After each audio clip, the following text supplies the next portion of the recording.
നമസ്കാരം. മലയാളി വാർത്തയിലേക്ക് സ്വാഗതം. വെറും 1.5 വയസ്സുള്ള ഒരു കുഞ്ഞിനോട് ഒരു രണ്ടാൻ അച്ഛന് എന്നതിനേക്കാൾ ഉപരി ഒരു മനുഷ്യര് എങ്ങനെ ഇത്ര ക്രൂരമായിട്ട് പെരുമാറാൻ സാധിക്കും? അയാളൊരു സൈക്കോ ആയിരുന്നെങ്കിൽ ആ ഒരു കുഞ്ഞിനെ മാത്രം ഇത്തരത്തിൽ ഉപദ്രവിച്ച ഒരു ആനന്ദം കണ്ടെത്തില്ല. അയാൾക്ക് ഒരു ആനന്ദമാണ് വേണ്ടത് എങ്കിൽ ഈ പറയുന്ന ഈ അഖിലയടക്കം ഉപദ്രവിച്ച് അയാൾ സന്തോഷം കണ്ടെത്തിയേനെ. പക്ഷേ അയാൾ ഒരു സൈക്കോ അല്ല, മറിച്ച് ആ കുഞ്ഞിനെ ഉപദ്രവിച്ചതിൽ കൃത്യമായിട്ടുള്ള ഒരു ലക്ഷ്യം അയാൾക്കുണ്ടായിരുന്നു എന്നുള്ളതാണ്. ആ കുഞ്ഞിനെ തൊട്ടാൽ വേദനിക്കുന്ന മറ്റാരെയോ വേദനിപ്പിക്കാൻ വേണ്ടി തന്നെയാണ് അഷ്കർ ഈ കഴിഞ്ഞ ദിവസങ്ങളിലൊക്കെ ഈ കുഞ്ഞിനോട് ഈ കൊടും പാതകങ്ങൾ ചെയ്തത് എന്നുള്ളത് വ്യക്തം. ഇപ്പോൾ അതിൻ്റെ ചില സൂചനകൾ കൂടെ പുറത്തേക്ക് വരുന്നു. അതായത് അഷ്കർ ആ കുഞ്ഞിനോട് ഇത്രമാത്രം ദാരുണമായിട്ടുള്ള ആക്രമണങ്ങൾ കാണിച്ചത് സ്വത്തിന് വേണ്ടിയായിരുന്നു, പണത്തിന് വേണ്ടിയായിരുന്നു.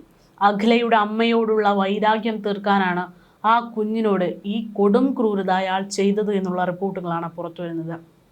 91 മുറിവുകളാണ് ആ പിഞ്ചു കുഞ്ഞിൻ്റെ ശരീരത്തിൽ. എനിക്ക് വേദനിക്കുന്നു, എന്നെ ഒന്ന് വിടാമോ എന്ന് പോലും ചോദിക്കാൻ പറ്റാത്ത സാഹചര്യം, അല്ലെങ്കിൽ അതിന് പോലും ഒരു തിരിച്ചറിവ് വരുന്നതിന് മുൻപ് ആ കുഞ്ഞ് സംസാരിച്ച് വരുന്നേ ഉണ്ടായിരുന്നുള്ളൂ. അങ്ങനെ ഒരു കുഞ്ഞാണ് ഈ അഷ്കറിൻ്റെ ഇരയായി മാറിയത് എന്ന് പറയുമ്പോൾ എന്ത് വേദനയാണെന്നറിയുമോ? ഈ വാടക വീടിൻ്റെ സമീപത്തേക്കൊന്ന് പോയി നോക്കണം. നേരാവണ്ണം നിവർന്ന് നടക്കാൻ പറ്റുന്ന നമ്മൾക്ക് പോലും ഒരു കൈപ്പിടിയില്ലാതെ, ഒരു കൈത്താങ്ങില്ലാതെ ആ വീട്ടിലേക്ക് ഇറങ്ങിച്ചെല്ലാനോ കയറി വരാനോ പറ്റില്ല. അത്രമാത്രം അപകടം പിടിച്ച ഒരു വഴിയാണ് ആ വാടക വീട്ടിലേത്. ആ വഴിയിലൂടെ ആ കുഞ്ഞിറങ്ങി അപ്പുറത്തെ വീട്ടിലേക്കൊക്കെ പോയി എന്ന് പറയുമ്പോൾ ഒന്ന് ഊഹിച്ചു നോക്കുക. വാ കൊണ്ട് പറയാൻ പറ്റില്ല എങ്കിലും ഒരഭയം തേടിയായിരിക്കണം ഒരുപക്ഷെ ആ കുഞ്ഞ് ഇറങ്ങിച്ചെന്നത്.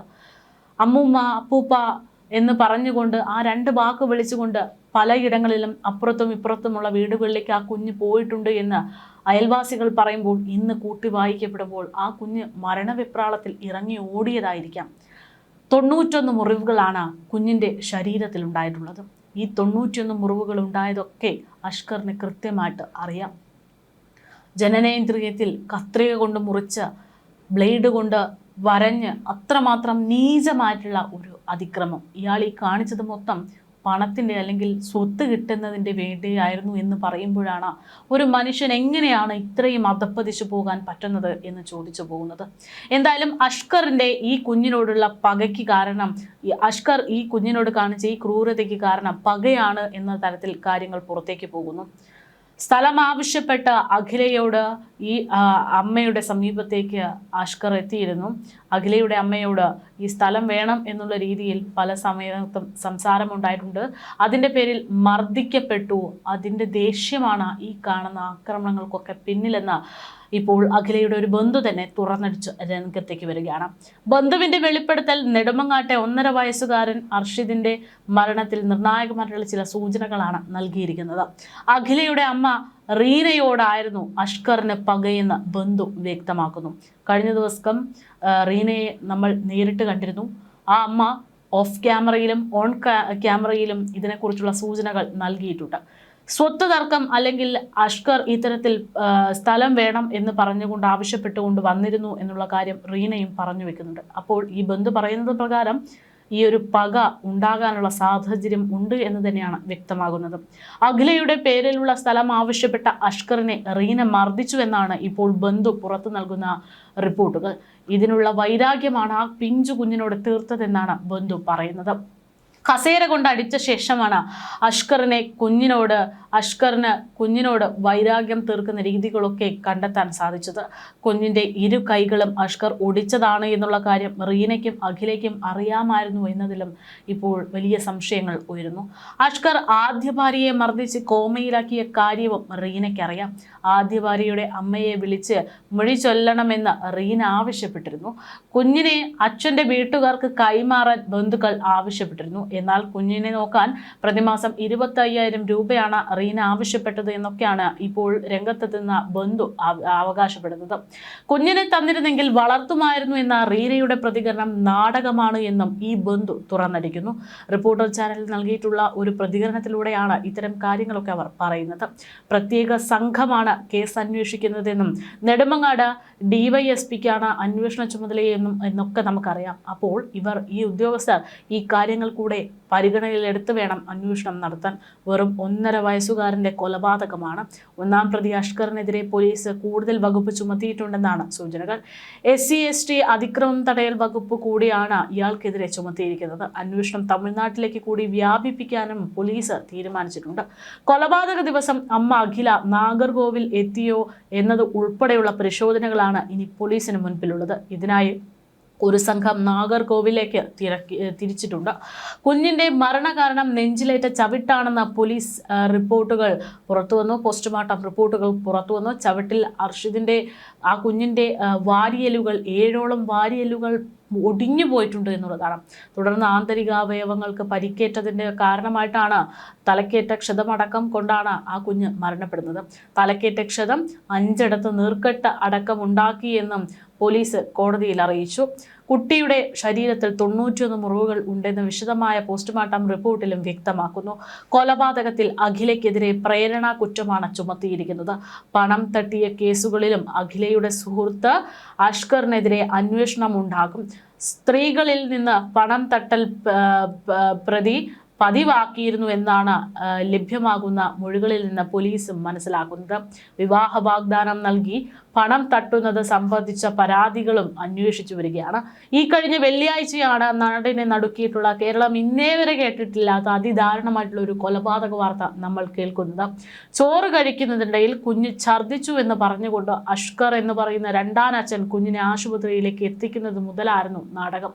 പിന്നാലെ കുഞ്ഞ് മരണപ്പെട്ടു. പോസ്റ്റ്മോർട്ടത്തിൽ നെഞ്ചിലേറ്റ ക്ഷതമാണ് മരണകാരണമെന്ന് വ്യക്തമായിരുന്നു. ഇതിനു പുറമെ കുഞ്ഞിന്റെ ശരീരത്തിൽ പൊള്ളിയതും അടിച്ചതും അടക്കമുള്ള 100ഓളം വലുതും ചെറുതുമായിട്ടുള്ള പരിക്കുകൾ പോസ്റ്റ്മോർട്ടത്തിൽ ഇതെല്ലാം കണ്ടെത്തി.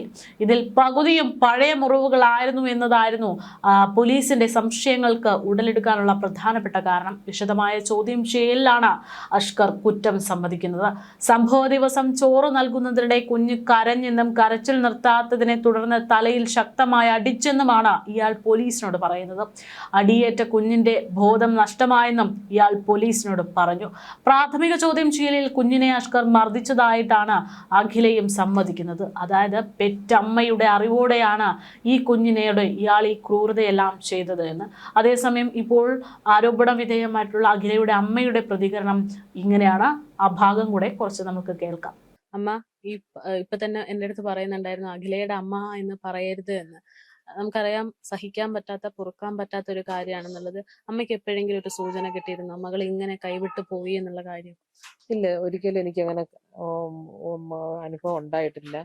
പിന്നെ ഈ പറയും പോലെ പിന്നെ അന്ന് കുഞ്ഞിനെയൊക്കെ നോക്കാതിരുന്നപ്പോ ചെറിയ ചെറിയ ഒരു ഡൗട്ടുകൾ എനിക്ക് ഉണ്ടായിരുന്നു. എന്നുവെച്ചാൽ അത് വേറെ ഒന്നുമല്ല, കുഞ്ഞിനെ 1 മാസത്തോളം ഇവിടെ കൊണ്ടുവന്ന് നിർത്തിയിട്ട് പിന്നെ അവള് തിരിഞ്ഞു നോക്കുന്നില്ല. കുഞ്ഞിന് പനിയൊക്കെ വന്നിട്ടും തിരിഞ്ഞു നോക്കുന്നില്ല. 104 ഡിഗ്രി പനിയായിട്ട് പോലും വിളിച്ച് പറഞ്ഞിട്ട് തിരിഞ്ഞു നോക്കുന്നില്ല.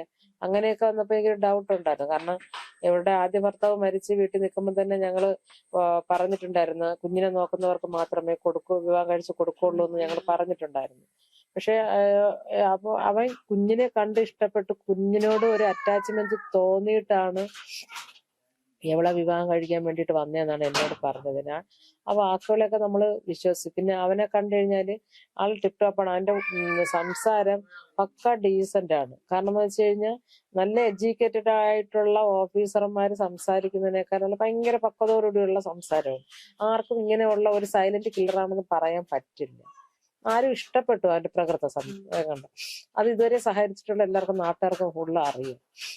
അപ്പൊ പിന്നെ ഇങ്ങനെ അന്വേഷിക്കാതിരുന്നപ്പോ എനിക്കൊരു ഡൗട്ടൊക്കെ ഉണ്ടായിരുന്നു ആദ്യമൊക്കെ. എന്ന് വെച്ചാൽ ഇവിടെ ഇവര് ഞങ്ങളോട് പോലും പറയാതെ ഇവര് ഡാൻസ് പ്രോഗ്രാമിനൊക്കെ പോകുമ്പോഴത്തേക്ക് ഒരു സുപ്രഭാതത്തിലാണ് ഇവര് ഏതോ ഒരു അമ്പലത്തിൽ കൊണ്ടുവച്ച് താലി കെട്ടിയെന്നും പറഞ്ഞിട്ട് പറഞ്ഞിട്ടുണ്ട്. അതെല്ലാം ഇമിറ്റേഷന്റെ ആഭരണങ്ങളായിരുന്നു.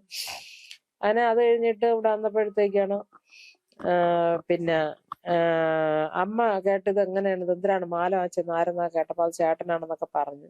അങ്ങനെ അമ്മ ഒത്തിരി വഴക്ക് പറഞ്ഞു. അപ്പൊ ഇവനിവിടെ കിടക്കാൻ വേണ്ടി അവന്റെ ഉമ്മായും സഹോദരിയും അവിടെ നിന്ന് അടിച്ചിറക്കി. അതുകൊണ്ട് ഇത് കിടക്കാൻ വേണ്ടിയിട്ട് ഒരിറ്റ് സ്ഥലം തരുമെന്ന് ചോദിച്ചതിന്റെ പേരിൽ മാത്രമാണ് അവനിവിടെ കിടക്കാനുള്ള ഒരു അനുവാദം കൊടുത്തത്. പക്ഷെ അവൻ ഏകദേശം 1 മാസത്തോളം ഇവിടെ ഉണ്ടായിരുന്നു. അപ്പൊ നമ്മൾ എന്ത് ആഹാര സാധനം അവന് കഴിക്കാൻ കൊടുത്തിരുന്നാലും ആദ്യം അവൻ ചെയ്യുന്നത് പിന്നെ ഈ കുഞ്ഞിന് അവൻ വയറ് വെക്ക ആഹാരം വാരി കൊടുക്കും. കൊടുത്തിട്ട് കുട്ടി മലമൂത്ര വിസർജനം ചെയ്യുവാണെങ്കിൽ അവൻ അതിനെ ക്ലീൻ ചെയ്യും, കുട്ടിയെ കുളിപ്പിക്കും.